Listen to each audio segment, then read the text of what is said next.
Los ángeles son seres de luz creados por Dios. Solo que una parte de los ángeles se unió a una grande rebelión que ocurrió en el cielo. Uno de los ángeles creados por Dios, que tenía una posición muy importante, se rebeló contra Dios. Y es por eso que ellos, al convertirse en enemigos de Dios, hoy están aquí actuando, también siendo nuestros enemigos, para separarnos de Dios y para que nosotros podamos hundirnos también bajo su dominio. Hoy vamos a hablar sobre este tema importante. Y para ello, aquí yo coloqué una expresión interesante. La parte de los ángeles lideradas por Satanás se rebeló en el cielo y actúa en el planeta como el peor enemigo en el contexto de una guerra cósmica entre el bien y el mal. Todos nosotros estamos viviendo en un grande conflicto. Y aquí en esta lucha los ángeles tienen una parte importante. ¿De qué manera ellos intervienen? Primero comencemos definiendo qué significa ángel. Para ello hay dos palabras. La primera es en hebreo y la otra es en griego o latín. En hebreo, malak significa mensajero y la palabra ángelos, que significa también mensajero de Dios. Hay muchos libros y muchas películas que hablan acerca de quiénes son los ángeles. Especialmente se habla mucho acerca del ángel de la guarda. Incluso hay algún rezo o una oración que se hace al ángel de la guarda. Entre las películas y libros y tradiciones que se hablan acerca de los ángeles, el tema de la angeliología ha despertado un interés en el ser humano. Sin embargo, está mezclada también con mucha fantasía. ¿Quiénes realmente son ellos? Muy bien, los ángeles están mencionados en toda la Biblia. Desde Génesis hasta Apocalipsis. En el Antiguo Testamento, 100 veces se mencionan a los ángeles y en el Nuevo Testamento, 165 veces. Así que es un tema hablado y de mucha importancia. ¿Quiénes son ellos? No tenemos mucha información sobre cómo fueron creados, ni todas las actividades que realizan. Sin embargo, nosotros podemos saber por lo que está escrito en la Biblia, que los ángeles tienen personalidad, es decir, tienen intelecto, tienen emociones y tienen voluntad.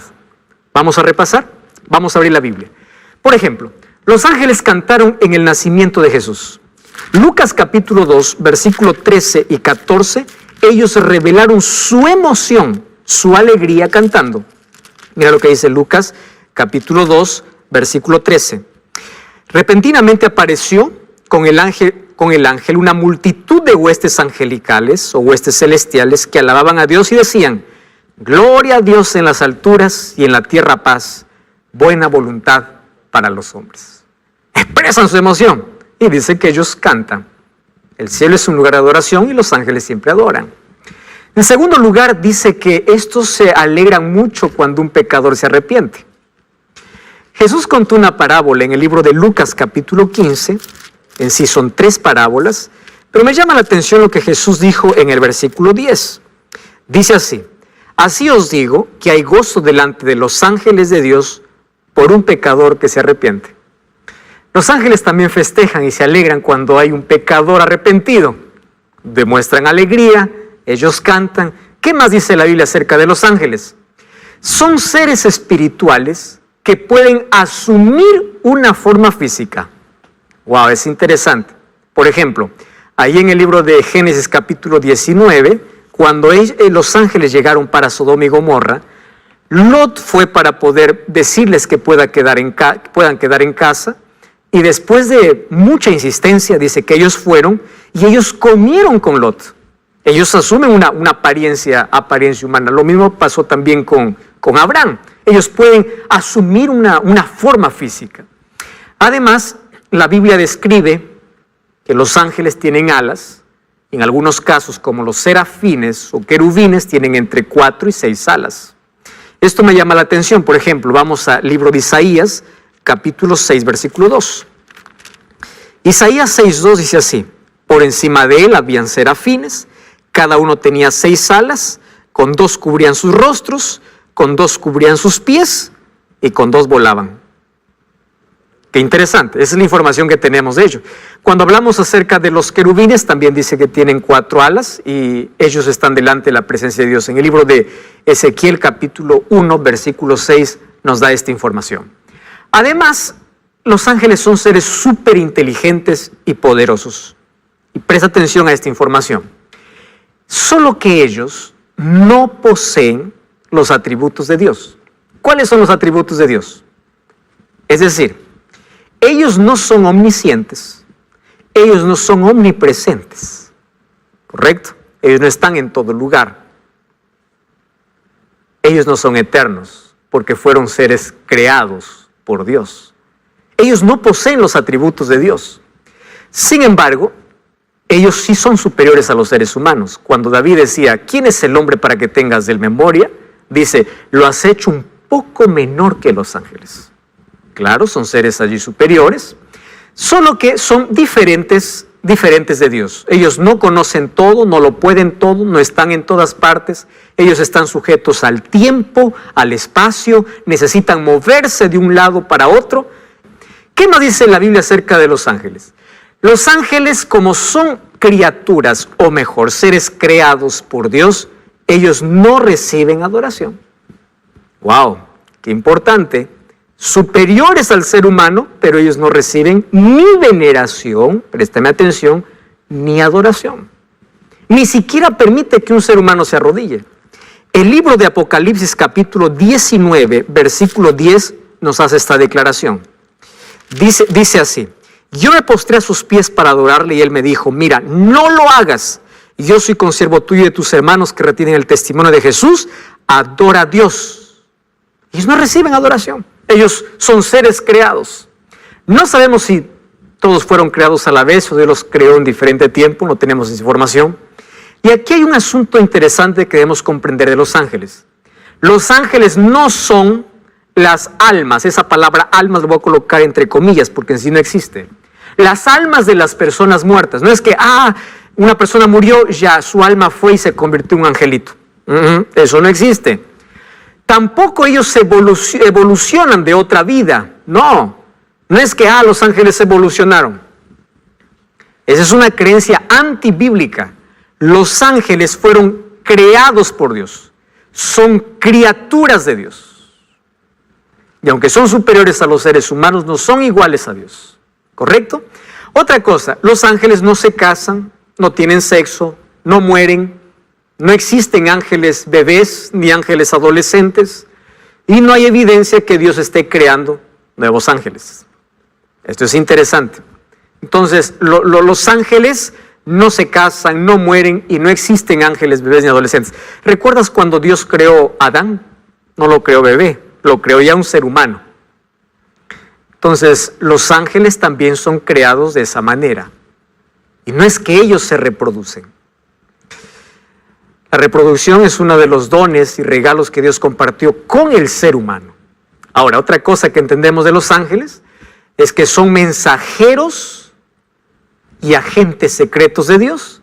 Visitan constantemente nuestro planeta, ¿sí? Vemos en varias veces como un ángel visita el planeta para traer un mensaje a algún profeta o a alguna persona. En la Biblia nosotros encontramos lindas historias hechas por los ángeles. Por ejemplo, en el libro de Hechos capítulo 15, versículo 19, encontramos que cuando el apóstol Pedro fue encarcelado, ¿sabes qué cosa sucedió? Un día un ángel abrió la puerta de la prisión, sacó a Pedro de la prisión y lo puso en libertad. Dios envió ese ángel porque al día siguiente iban a ejecutar a Pedro y Pedro aún no había cumplido su misión. Y Dios envió un ángel para poder sacar allí de la prisión a Pedro. Dios también envió su ángel para poder cerrar la boca de los leones cuando Daniel fue colocado allí en el foso de los leones por causa de su fe. Los ángeles cumplen una labor importante y una de las que más me encanta y de lo que más repetimos acerca de los ángeles es que ellos protegen a los seres humanos y mucho más a aquellos que se entregan a Dios por completo. Lo que dice el libro de Salmos capítulo 34 versículo 7 es una promesa realmente importante. Mira lo que dice el libro de Salmos, capítulo 34, versículo 7. Dice así, 34:7, el ángel de Jehová acampa alrededor de quienes lo temen y los defiende. Me encanta esta promesa. Ellos cuidan, ellos protegen. Satanás puede intentar hacerte daño, mas ellos te protegen. Cuando hay algunos que dicen, pastor, la maldad existe, me han hecho maldad, y hay personas que quieren mi mal y me están dando esto y lo otro, solo le digo, colócate en las manos de Dios. Dios protege. Satanás no puede tocar tu vida a menos que Dios lo permita. Y cuando Dios lo permite, no es para destruirte, es a veces para pulir nuestro carácter. Muy bien, ellos forman parte de la comitiva divina en ocasiones especiales. ¿Tú sabías que los ángeles estuvieron presentes cuando Dios entregó la ley a Moisés? Fíjate lo que dice el libro de Hechos capítulo 7, versículo 53. Hechos capítulo 7, versículo 53. Dice así, vosotros que recibisteis la ley por disposición de ángeles y no lo guardasteis. Cuando Dios entregó la ley a Moisés, también estaban allí los ángeles. Y nosotros allí vemos que también acompañarán a Jesús en su segunda venida. El libro de Mateo capítulo 24, al hablar acerca de la venida de Jesús, dice que será gloriosa. Y el versículo 31 dice así, cuando el Hijo del Hombre venga en su gloria y todos los santos ángeles con él, entonces se sentará en su trono de gloria. ¿Para qué vendrán los ángeles? Los ángeles vendrán para reunir a las familias, aquellas que están distantes, porque en familias podremos subir al cielo. La segunda venida de Jesús será gloriosa y será acompañada por todos los ángeles. La Biblia dice que ellos son millares, son millones. La Biblia no menciona un número de ángeles. Mira, el libro de Hebreos capítulo 12, versículo 22 nos da esa información muy clara. Hebreos capítulo 12, versículo 22. Allí dice que son millares y millares. Hebreos 12, 22. Dice, siendo que os habéis acercado al monte de Sión, a la ciudad del Dios vivo, Jerusalén, la celestial, a la compañía de millares de ángeles. Y cuando nosotros vamos a Apocalipsis capítulo 5, versículo 11, dice así, miré y oí la voz de muchos ángeles alrededor del trono y de los seres vivientes y de los ancianos, y su número era millones de millones. ¡Wow! Impresionante, millares y millones. La Biblia también dice que los ángeles tienen nombre. La Biblia, por ejemplo, conocemos el anuncio del ángel Gabriel a María. Gabriel también se apareció a Daniel para poder explicar la misión o la visión que él no entendía. Los ángeles tienen nombres, tienen sentimientos, también expresan sus emociones, son superiores a los seres humanos, pero inferiores que Dios. Además, dice así, una de las más grandes misiones de los ángeles fue asistir a Jesús en su ministerio a favor de la humanidad.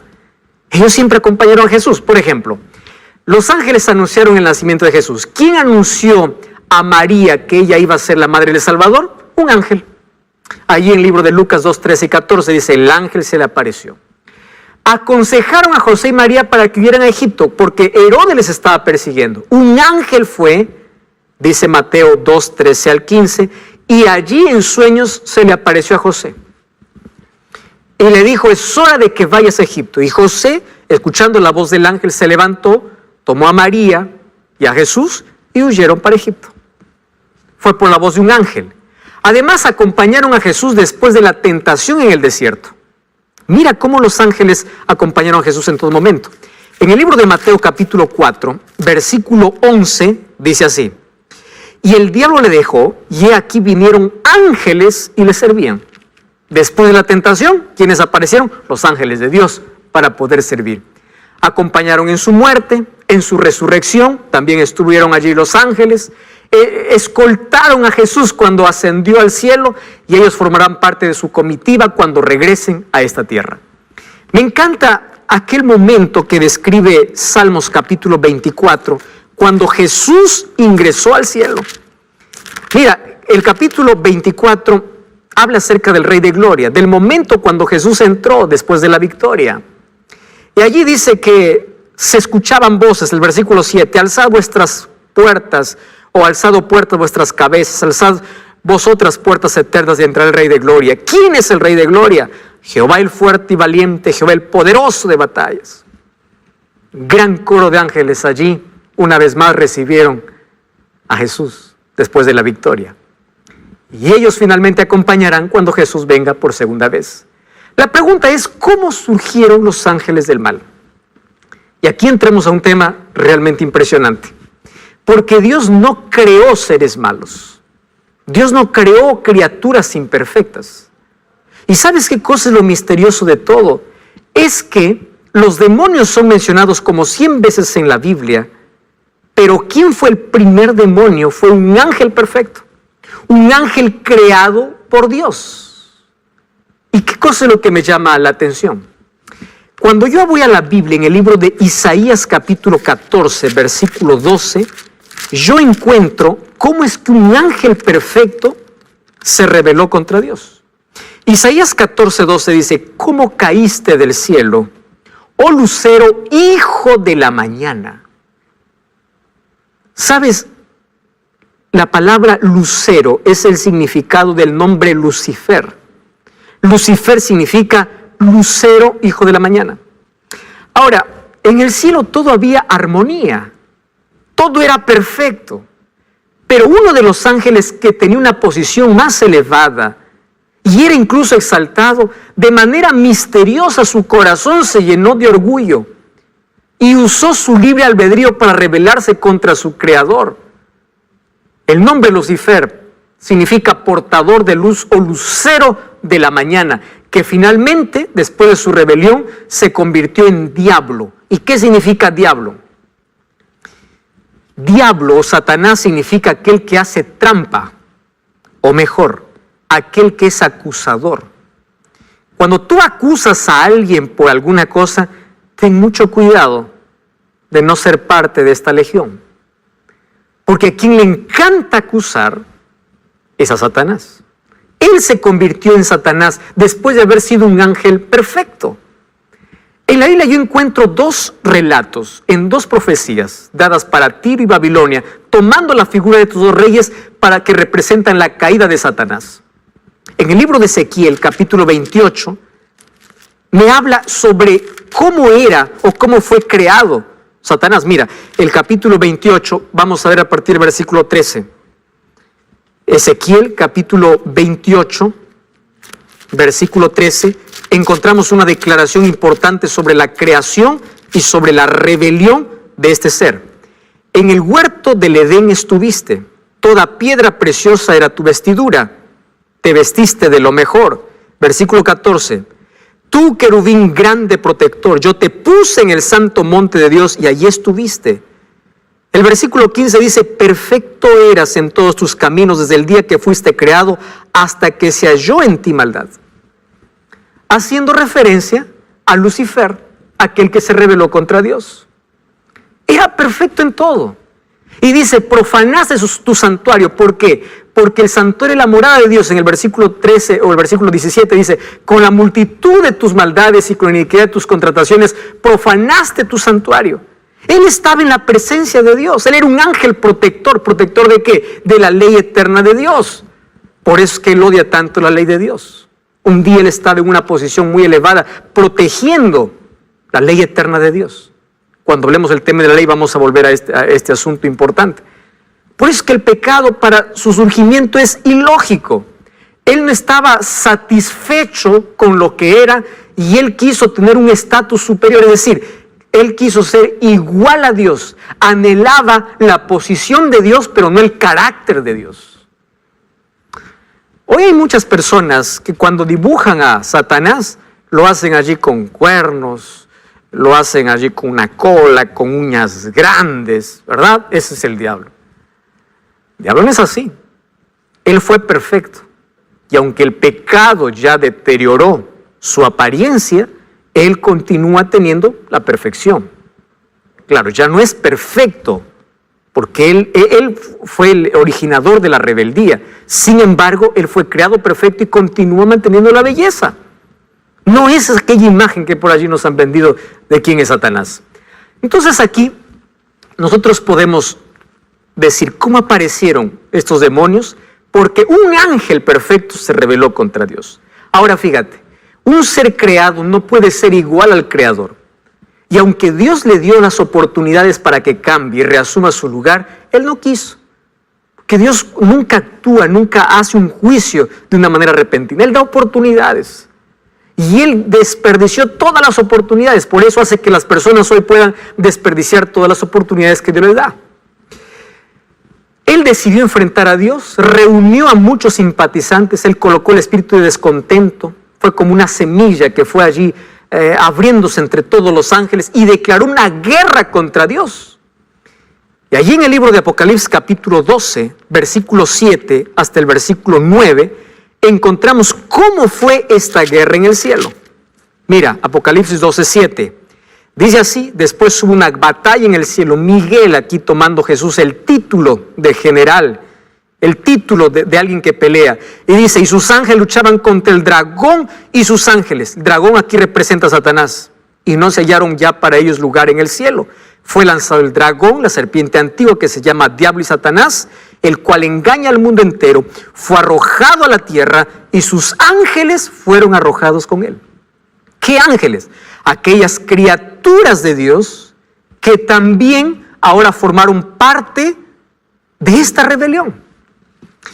Y es por eso que hoy vemos tantas manifestaciones diabólicas, es que hoy vemos tanta mentira, porque hay miles de demonios también, que por causa de la rebelión fueron arrojados juntos con el iniciador de la rebelión, que es Satanás.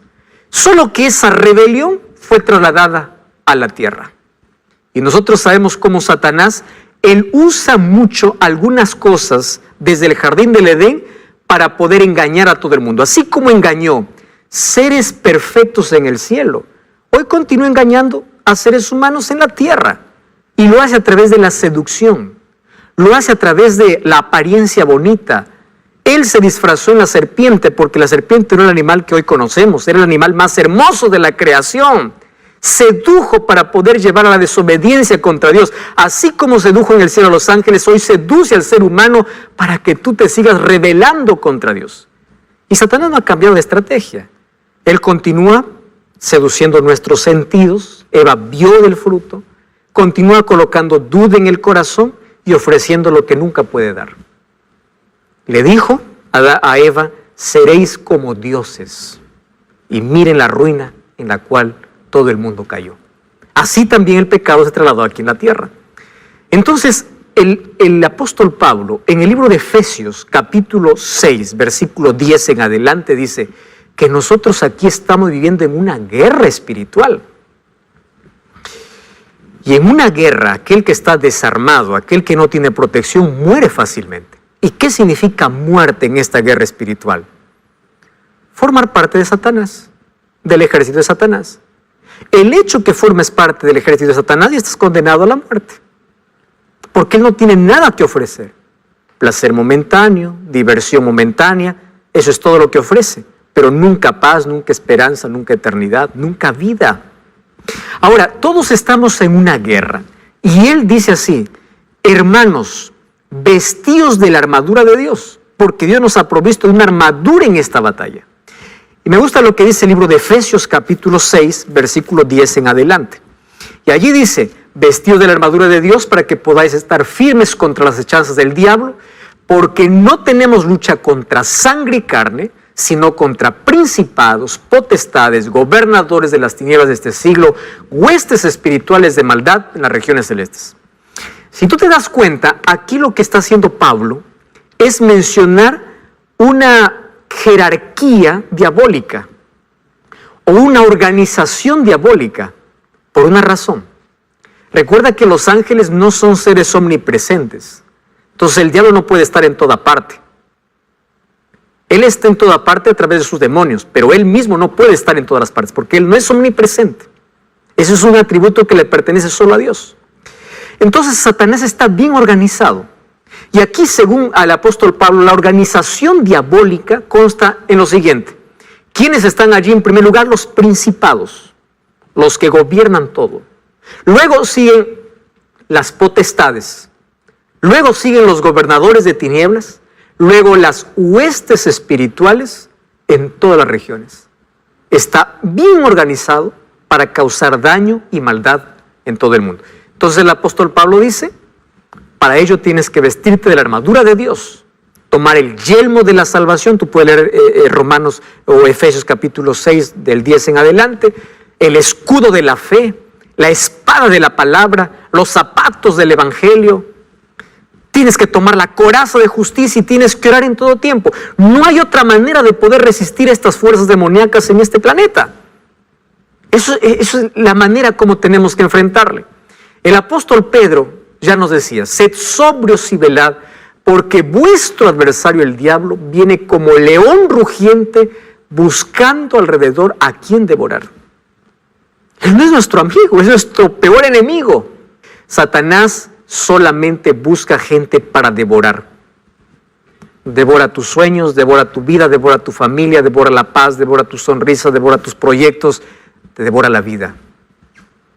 Y es un asesino porque él te mata lentamente, acabando parte por parte de ti. Entonces este mundo se convirtió en el escenario de un grande conflicto entre Dios y Satanás. Y allí los ángeles entonces están actuando, ángeles y demonios. Yo ahora te voy a explicar la obra de ellos. Este mundo se convirtió en una guerra cósmica entre el bien y el mal. Y hay un asunto que me llama mucho la atención. El libro de Primera de Corintios, capítulo 4, versículo 9, mira lo que dice, 1 Corintios 4, 9. Dice, Dios nos ha exhibido a nosotros los apóstoles como postreros, como a sentenciados a muerte, pues hemos llegado a ser espectáculo al mundo, a los ángeles y a los hombres. Un creyente, un cristiano, está bajo ahora la mirada no solamente del mundo, sino también de los ángeles. Y este universo es el espectáculo o este mundo es el espectáculo del universo. ¿Qué cosa es lo que hacen los seres humanos y cómo actúan los demonios aquí y cómo el ser humano es seducido por ellos? Ahora, fíjate, el punto central de ese conflicto fue la cruz, donde Jesús ya lo derrotó. Satanás sabe que está vencido y que en breve será destruido. Entonces, todo sufrimiento que existe en este mundo, Dios no es el culpable. Tiene que verse y analizarse en el contexto de guerra. Porque estamos viviendo en un grande conflicto. Y en este conflicto Satanás maltrata a los hijos de Dios, trae calamidades para que el ser humano se vuelva en contra de su creador. Ahí está la respuesta para el dolor y el sufrimiento. ¿Cómo actúa Satanás y sus ángeles en el mundo? ¿Cuáles son sus armas? ¿Cuál es la estrategia que él usa? Y yo aquí he colocado 3 que considero las más relevantes en cuanto a su acción. En primer lugar, Satanás actúa con mentira, con trampa y seducción. Préstame atención. ¿Qué cosa es una trampa? Aparentemente es algo bueno para que caigas en ella. El diablo es mentiroso. Trae 5% o 90% de verdad y 10% de mentira. Mezcla la verdad con la mentira. Por eso que hay muchos que abren la Biblia, leen la Biblia, pero creen también tradiciones. Y al mezclar tradiciones con Biblia, ya forman parte del enemigo de Dios. Porque no tener una clara visión de quién es Dios nos hace formar parte del otro lado. Ahora, presta atención. Él usa mucho la mentira, la trampa y la seducción. Él seduce. Él es un seductor.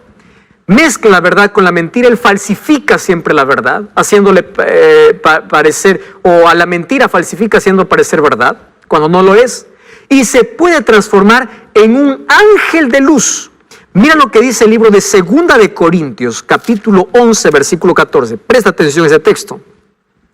Dice así, no es maravilla porque el mismo Satanás se disfraza como ángel de luz. Entonces tú puedes ver manifestaciones asombrosas. No te asombres con todo, porque no todo viene de Dios. Incluso no todo milagro viene de Dios. No deposites tu fe en un milagro, porque no todos los milagros vienen de Dios. Satanás hasta se puede transformar en un ángel de luz. ¿Puede hacer curaciones? Puede. ¿Puede hacer milagros? Puede. Si hasta se transforma en un ángel de luz. Muy bien. Ahora te voy a mostrar algunas acciones.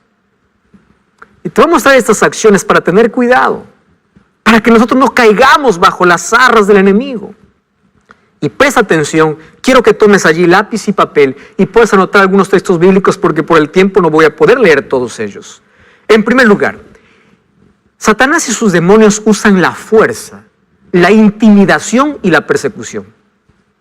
Hay personas que se quieren entregar a Jesús y el diablo viene y los amenaza. Allí usa incluso a los padres. Si tú te entregas a Jesús, te amenazo con quedarte sin heredad. El diablo es un amenazador. Te amenazo con quedarte sin trabajo. Y las personas tiemblan ante la amenaza. El diablo lo que hace es usar la fuerza, la intimidación y la persecución. Número 2, ellos se disfrazan. Incluso toman la forma humana. El libro de 1 Samuel capítulo 28, quiero que tú puedas leerlo, eso allí con detenimiento. Un día el rey Saúl se fue a una pitonisa de Endor, a un espiritista, alguien que tenía contacto con el demonio. Y le dice, hazme aparecer a Samuel. Incluso Satanás tomó la forma de Samuel. No era Samuel, era el demonio tomando la forma humana. Hoy escucho a muchas personas diciendo, pastor, yo escuché la voz de fulano de tal. Pastor, yo me contacté, tuve una sesión espiritista. Yo vi a alguien que murió hace años, yo lo vi, nadie lo puede negar. Es verdad que tú lo puedes ver, pero ¿cómo sabes que es esa persona? Satanás toma la forma humana. Si pudo tomar la forma del profeta Samuel, ¿cómo no va a poder tomar la forma de cualquier otro ser humano? Otra cosa que es Satanás es que hace falsos milagros. Por eso ya te dije que tu fe no esté basada en un milagro, esté basada en la palabra de Dios. Otra cosa que es Satanás es que ciega la mente de los incrédulos para no discernir el error. Yo voy a leer este texto. Mira lo que dice 2 de Corintios, capítulo 4, versículo 4. Dice así. El Dios de este siglo, es decir, refiriéndose a Satanás, dice, lo cegó el entendimiento de los incrédulos para que no resplandezca la luz del evangelio. Entonces, cuando una persona se enterquece, se revela, ve que Dios le está llamando, entonces él se enceguece. Esa ceguera es causada por Satanás. Mucho cuidado con aquello a lo cual llamas una rebeldía abierta. Ese es el trabajo del diablo hoy. Provoca catástrofes y enfermedades. Mira lo que dice el libro de Job, capítulo 2, versículo 7. Respuesta para asesinatos, violaciones, calamidades. Job 2:7. Dice así, salió Satanás de la presencia de Jehová e hirió a Job con una sarna maligna desde la planta del pie hasta la cabeza. ¿Obra de quién? De Satanás. ¿Y por qué lo hace? Porque quiere torcer la imagen de Dios.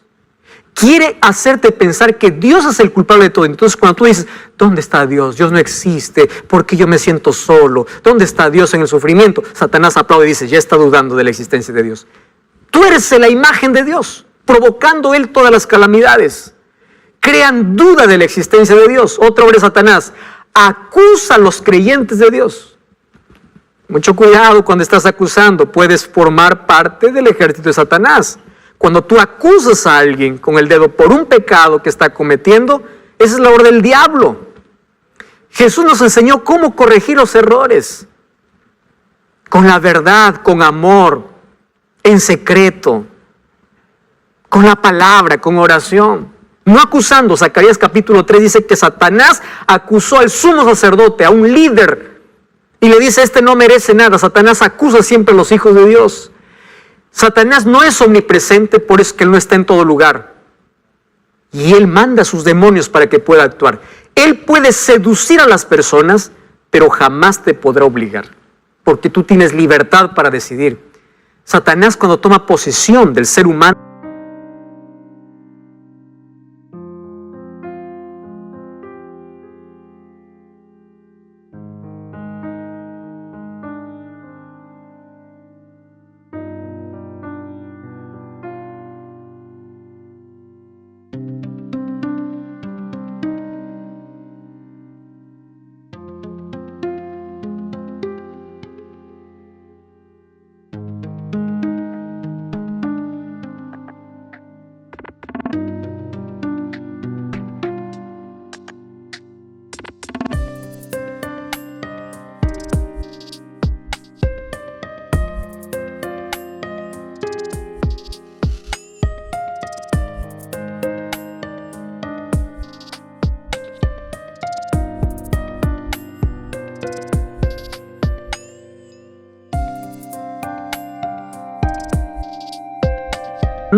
realmente lo esclaviza, lo amarra ante el cigarrillo, ante la droga, ante la pornografía, ante aquellas cosas que le ofrece. Cuando caes en su trampa, te amarra, te esclaviza. Eso es lo que hoy se llama una adicción. Pero en el poder de Dios todo es posible salir, porque Dios tiene mayor poder.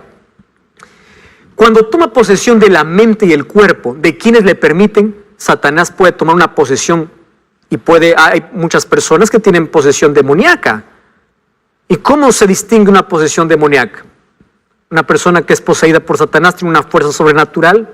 La voz que habla no es su voz, es la voz de alguien que está tomando posesión. Puede levantar cosas y objetos con una fuerza sobrenatural. Y en fin, eso es una posesión demoníaca. Recordemos que Jesús, cuando estuvo en esta tierra, a varios los libró del demonio. En el libro de Marcos capítulo 5 habla de un endemoniado gadareno que vivía allá en el cementerio. Pero Dios tiene mayor poder. El diablo, cuando nosotros entramos a su terreno, es darle la victoria. Hay unas personas que dicen, bueno, yo voy a entrar en ese terreno peligroso, pero no me voy a dejar vencer. No entres en terreno de Satanás. No entres. Cuando la Biblia dice no, es no. No te acerques al árbol, porque allí Satanás te va a tentar y vas a caer. No juegues con el peligro. Satanás y sus demonios impiden que una persona se entregue a Jesús. Incluso usa personas para desanimarte. Eso es lo que ocurre hoy. Satanás tiene trabajo de ofrecer diversión o llenar de actividades para que los seres humanos se separen de Dios. El diablo incluso puede estar contento de que tú vayas a una iglesia, que tú seas un religioso por fuera, pero por dentro no tengas un relacionamiento con Dios. A algunos les llena de diversión para que no conozcan de Dios, y a otros les llevan de tanto trabajo para que descuiden la oración y el estudio de la Biblia. Satanás usa todo esto. Además usa como arma el desánimo y la duda. Estás desanimado, estás con dudas en el corazón. Son semillas que Satanás coloca. Sin embargo, ellos tienen un punto débil. Ellos no soportan ver a un cristiano de rodillas. Ellos tiemblan. El ejército de Satanás tiembla cuando ve una persona.